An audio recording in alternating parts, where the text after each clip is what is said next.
के दिन हवे पिया खाएला कहिए से तरसता जिया। ए राजा जी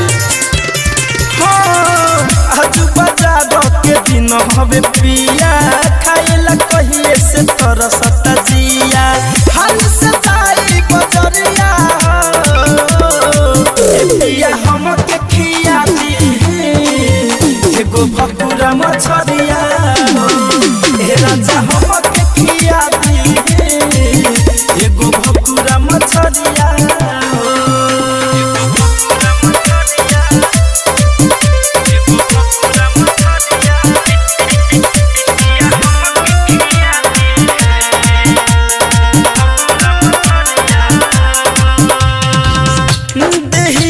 बदोसर रोजऊ तोरा न बुझाला देवरा के कहीं तो अलगे नुकाला।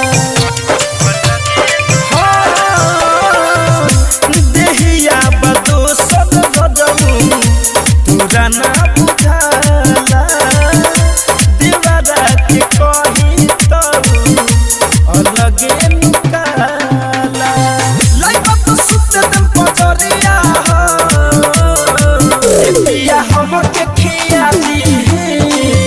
एगो भकुरा मछरिया। ए राजा हमके खिया दी एगो भकुरा मछरिया।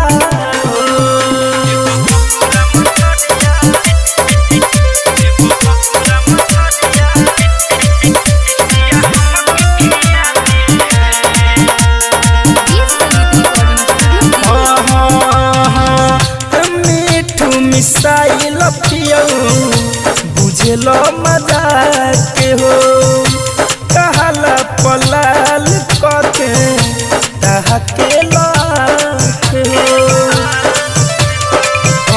ये राजा मीठू मिसाइल पियो बुझलो मजाक हो कहला पलाल कके तहके लाख हो।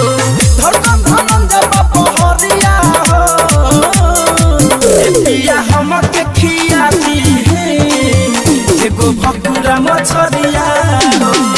ए राजा हमके खिया दी एगो भकुरा मछरिया। आरसीएम म्यूजिक न्यू ऐप अभी डाउनलोड कीजिए हमारे गूगल प्ले स्टोर से और पाए भोजपुरी लोकगीतों का एक से बढ़कर एक ऑडियो वीडियो सॉन्ग बिल्कुल मुफ्त।